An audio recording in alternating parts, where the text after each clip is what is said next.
Viral হওয়ার মতো কথা বলেন, অনেকটা হিরো আলমের সাথে তুলনা করা যায়, অনেকটা আম তারেকের সাথে তুলনা করা যায়, অনেকটা বিরানি আলমের মতো আলমের সাথে তুলনা করা যায়। দেখবেন যখন হালে পানি পাচ্ছে না তখন এমন কিছু কাণ্ড করবে আম তারেক বা এই যাদের নাম বললাম ডোনাল্ড ট্রাম্পের মতো, বুঝছেন নি? তখন তিনি আবার আলোচনায় আসবে। মার্কিন প্রেসিডেন্ট ডোনাল্ড ট্রাম্পের উপর 2 দফা হামলা আগে কিন্তু হয়েছিল নির্বাচনের আগে, এবং ওই 2 দফা হামলার কারণে তিনি একটা বড় বিজয় পেয়েছিলেন। তখন অভিযোগ উঠেছিল যে মার্কিন এস্টাবলিশমেন্ট তাকে প্রেসিডেন্ট পদে দেখতে চায় না। এটা কিন্তু সত্য ছিল। নানান রকম চাপে ফেলে তাকে রিপাবলিকান শিবিরই হারাতে চেয়েছিল, কিন্তু টিকে গেছেন। এরপর নির্বাচনের দৌড়েও তাকে হারাবার চেষ্টা করা হয়েছে। 2 দফা হামলার পর তিনি বিজয় লাভ করেছেন। এখন হামলার তিনি করিয়েছেন না অন্য কেউ করিয়েছে সেটা আমার আপনার না, তথ্যটা আমেরিকাই পরিষ্কার জানে। যখন ইরান যুদ্ধে কোণঠাসা, তরতর করে তার জনপ্রিয়তা নিচের দিকে নামছে, ডাউন হচ্ছে, তখন হঠাৎ করে ট্রাম্প, যেখানে হাজার হাজার হোয়াইট হাউজের লিস্টেড বিশাল মাপের সাংবাদিকরা, বড় মাপের সাংবাদিকরা, ডক্টর জাহিদের মতো উপদেষ্টারা এসে বসে আছেন, তখন সেখানে একজন অস্ত্র হাতে নিয়ে এসে গুলি করলো। এটা নিয়ে নতুন প্রশ্নের তৈরি হলো। কেউ বলছেন ট্রাম্প তার জনপ্রিয়তা বাড়াবার জন্য এটি করছেন, কেউ বলছেন আমেরিকাতে ট্রাম্পের শত্রু ক্রমান্বয়ে বাড়ছে কারণ তার ইসরায়েল প্রীতি আমেরিকানরা সহ্য করতে পারছে না। তথ্য সব রকমই আসছে। ধরেন যে ব্যক্তি অ্যালান, 31 বছর বয়স্ক এই ক্যালিফোর্নিয়ার যুবক, পেশা একজন শিক্ষক, আবার গেম সফটওয়্যার ডেভেলপার, খুব মেধাবী হিসেবে তাকে সবাই চেনে। এই 31 বছরের যুবক অ্যালান কি করে এই অঞ্চলে, মানে এই হিলটন, একটা গুরুত্বপূর্ণ হোটেল যেখানে প্রেসিডেন্ট নিজে রাষ্ট্রের গুরুত্বপূর্ণ সাংবাদিকদের নিয়ে, আরো গুরুত্বপূর্ণ হাই অফিসিয়ালদের নিয়ে, ডেলিগেটদের নিয়ে কি বলবো, ডিনার করছেন, আলোচনা করছেন, সেই সময় অস্ত্র হাতে নিয়ে একটি নয়, একটি রাইফেল, একটি পিস্তল, সঙ্গে আরো ধারালো অস্ত্র নিয়ে সে প্রবেশ করে এবং সেখানে তিনি টার্গেট করে গুলিও করে। পরবর্তী সিক্রেট এজেন্টরা প্রেসিডেন্টের তাকে আটকে ফেলে, তাকেও গুলি করে এবং তার গুলিতে একজন নিরাপত্তা বাহিনীর সদস্য আহত হয়। বাট তার শরীরে লাইফ জ্যাকেট থাকায়, যেটাকে কি বলে, বডিকে রক্ষা করার জন্য, তিনি খুব বেশি আহত হননি এবং তাকে পাকড়াও করা হয়। তাকে আগামী সোমবার আদালতে তোলা হবে। এখান থেকে অনেকগুলো প্রশ্ন আসে। একজন লিখছেন, তার কমেন্ট আমার ভালো লাগছে, এই বেটা ডাক্তার জাহিদ নাকি তার বাবা হয়। আচ্ছা ভাই, সরি, মহসিন চৌধুরী আপনার বাবা হয় আমি তো জানতাম না। তো আমাকে বলবেন আগে, ডক্টর জাহিদকে বলে আপনার কষ্ট লাগে, আপনার বাবাকে আমি অসম্মান করলাম, এর জন্য সরি। তো বাবা না দুলাভাই ঠিক বুঝলাম না, যাক একটা হলি হয়, মা বা বোনের স্বামী কাছাকাছি তো নাকি। মহসিন চৌধুরী আপনার শুভকামনা, ভালো লোককে পাইছেন। তো এখন যেটা হয়েছে, ট্রাম্প তার যে জনপ্রিয়তা কমছে, মধ্যবর্তী নির্বাচনে তিনি হেরে যেতে পারেন, সকল জরিপ সেই বিষয়টিকে ইঙ্গিত করছে।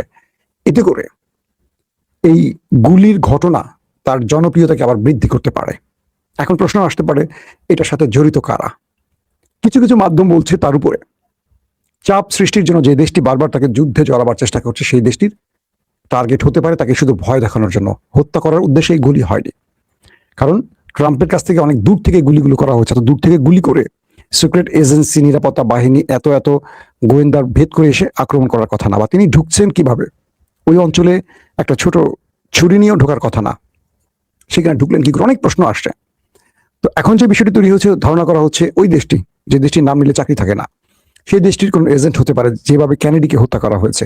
নাম্বার 2, কেউ বলছেন আমেরিকার মধ্যেই রাষ্ট্র কয়েকটা ভাগে বিভক্ত হয়ে গেছে। আমেরিকার মধ্যে আমেরিকান টপ জেনারেলরা ট্রাম্পের উপর ব্যাপক ক্ষিপ্ত, কারণ তিনি তার এই যুদ্ধটাকে এমনভাবে মানে ছড়িয়ে দিতে গিয়ে পুরো আমেরিকানদের বিরুদ্ধে দাঁড়িয়েছেন, মার্কিন সেনাদের বিরুদ্ধে দাঁড়িয়েছেন, অনেক জেনারেলকে সরিয়ে দিয়েছেন পদ থেকে, অনেক কি বলবো, তাদের নেভি প্রধানকে সরিয়েছেন, সেনা প্রধানকে সরিয়েছেন, একের পর এক অকাণ্ড করে যাচ্ছেন এই টেম্পু সাহেব। আবার বলা হচ্ছে যে তিনি নিজেই আক্রমণের পর বক্তব্যে বলেছেন এই ঘটনার সাথে ইরানের সম্পৃক্ততা আছে কিনা তিনি খতিয়ে দেখবেন। আপাতত ইরানের সম্পৃক্ততা দেখছেন না। তবে আমার একটা কথা খুব ভালো করে মনে পড়ছে। Ali Larijani, doctor Ali Larijani শাহাদাত বরণের 2 দিন আগে আমি আপনাদের খবর দিয়েছিলাম, মনে আছে কিনা দেখেন। তিনি বলেছিলেন যে ওই দেশ দুটো, আমেরিকা ইসরায়েল, তারা একটা কৌশল নিচ্ছে। তারা এমন কোনো ফলস ফ্ল্যাগ অপারেশন করতে পারে যার মাধ্যমে ইরানকে দায়ী করে 9/11-এর মতো বড় কোনো ঘটনা ঘটাতে পারে। অর্থাৎ তিনি তার বক্তব্যে স্পষ্ট করেছেন এটা আরবের কোনো দেশে বড় কোনো অ্যাটাক হবে, করবে কারা, সিআইএ বা মোসাদের অনুসারীরা, নাম পড়বে কার, ইরানের, অথবা আমেরিকার ভেতরে টুইন টাওয়ারের মতো কোনো একটি ঘটনা ঘটানো হবে, নাম দেয়া হবে ইরানের, অথবা এমন কোনো মিত্র দেশ, আমেরিকা ইসরায়েলের মিত্র দেশ, যেখানে এই হামলার ঘটনাটি ঘটবে এবং ইরানের নাম দেয়া হবে। এর মাধ্যমে ন্যাটো, ইউরোপ সবাইকে নিয়ে ঝাঁপিয়ে পড়বে ইরানের বিরুদ্ধে আমেরিকা। এটিকে বলছেন ডক্টর আলী লারিজানি শহীদ হওয়ার দুদিন আগে। তিনি বলছেন সবাইকে সতর্ক থাকতে হবে এবং আমি বিশ্ববাসীকে বলবো ইরান এমন কোনো পরিকল্পনা করে না যেটা পর্দার অন্তরালে চুরি করে করতে হয়। ইরান যেটা করবে সেটা জানিয়ে করবে, শত্রুর আঘাতের পাল্টা জবাব দেবে, কিন্তু কখনো এই কাজগুলো ইরান করে না। ঠিক তার দুদিন পরেই ওই দেশটি, নেতানিয়াহুর দেশটি, আলী লারিজানিকে স্ট্রাইক চালিয়ে মেরে দেয়। কারণ তিনি এই তথ্যটি ফাঁস করায় ওরা বিপদে পড়ে যায়। কারণ এই গুপ্ত হত্যা বা এই ফলস ফ্ল্যাগ অপারেশনগুলোর করার ওস্তাদ কিন্তু ওই দেশটি। টুইন টাওয়ারে কারা হামলা করেছে এটা নিয়ে কিন্তু ওই দেশটিকে ইঙ্গিত করা হচ্ছে। এরকম বড় বড় গুপ্ত হত্যা, গুপ্ত, খেয়াল করবেন শব্দটা হচ্ছে গুপ্ত। বাংলাদেশ এখন গুপ্ত খুব মার্কেট পাইছে। আমার নিজেকে গুপ্ত বলতে ভালো লাগে, আমি নিজেকে গুপ্ত বলি। কারণ কেন জানেন? গুপ্ত হলো বিজেতাদের গোষ্ঠী। যারা বিজেতা মানে বিজয় লাভ করে তারা হলো গুপ্ত। কারণ গুপ্ত সবাই হতে পারে না, এবং বাংলাদেশ গুপ্তদের মাধ্যমে স্বাধীন হয়েছে দ্বিতীয়বার। অনেকে এটা স্বীকার করতে রাজি না, আমি স্বীকার করি, ভালো লাগে। কেউ বলছে সাউন্ড নাই, একজন ব্যক্তি বলছেন সাউন্ড নাই, নাকি সবাই বলছেন সাউন্ড নাই? আপনি কি শুনতে পাচ্ছেন? আমার এখানে সাউন্ড শো করছে। যারা লিখছেন সাউন্ড নাই তারা বিরক্ত করতে আসছেন, মোটামুটি বুঝতে পারছি। আপনারা কি শুনতে পাচ্ছেন? ক্লিয়ার করে বলবেন। হালিশহর, চট্টগ্রাম, মাইজপাড়া থেকে বেলায়েত, বেলায়েত ভাই শুনতে পাচ্ছেন? ওকে, সাউন্ড ওকে। এই যে কিছু সুপ্ত এসেছিল আমাকে বিরক্ত করতে, বুঝছেন? এরা হলো সুপ্ত, গুপ্তকে বিরক্ত করতে আসছে, বুঝছেন নি? এখন যে বিষয়টা তৈরি হয়েছে যে আমেরিকা এই খেলায় মোটামুটি হেরে গেছে। আলী লারিজানি যে বক্তব্যটি দিয়েছেন সেই বক্তব্যের কোনো সিমটম কিনা ট্রাম্পের উপর যে হামলাটি হলো, এবং এটা ট্রাম্প বিশ্বকে বোঝাতে চাইবে যে আমার উপর ইরান হামলা করেছে, এই ব্লাব ব্লাব ব্লাব। তবে তার যে ডাটা পাওয়া গেছে, অ্যালান তিনি মুসলিমও নন, ইরানেরও নন। তিনি আমেরিকার একজন শিক্ষক, আবার খণ্ডকালীন শিক্ষক, খুব মেধাবী যুবক, এবং গেমস ডেভেলপ করা একজন ব্যক্তি। তার সাথে ইরানের কোনো সম্পৃক্ততা নাই। এখন যদি হাসিনার মতো হয়, কোনো মানুষকে ধরে মেরে বলবে আমার সাথে বিএনপির সম্পর্ক আছে, জামাত বিএনপির সম্পর্ক আছে, তারপর জামাত বিএনপিকে দৌড়ে হাসিনা, মনে আছে গত 15.5 বছর? আমার মনে হয় না আমেরিকা এত জঘন্য কাজ করবে, কারণ পৃথিবীর বড় বড় গণমাধ্যম বসে আছে সেখানে, উল্টাপাল্টা করলে তো ধরা খেয়ে যাবে। দর্শক, তো এই পরিস্থিতির মধ্যে আলী লারিজানির এই কথাটি আবারও আমরা স্বচক্ষে দেখলাম যে ইরানের ইতিমধ্যে ইরানকে দায়ী না করলেও সিমটম সেদিকে কিছুটা আভাস পাওয়া যাচ্ছে। আসেন 2 নম্বর খবরটি দিচ্ছি এবার। মার্কিন যুক্তরাষ্ট্র ইরানের একটি জাহাজ আটকালো।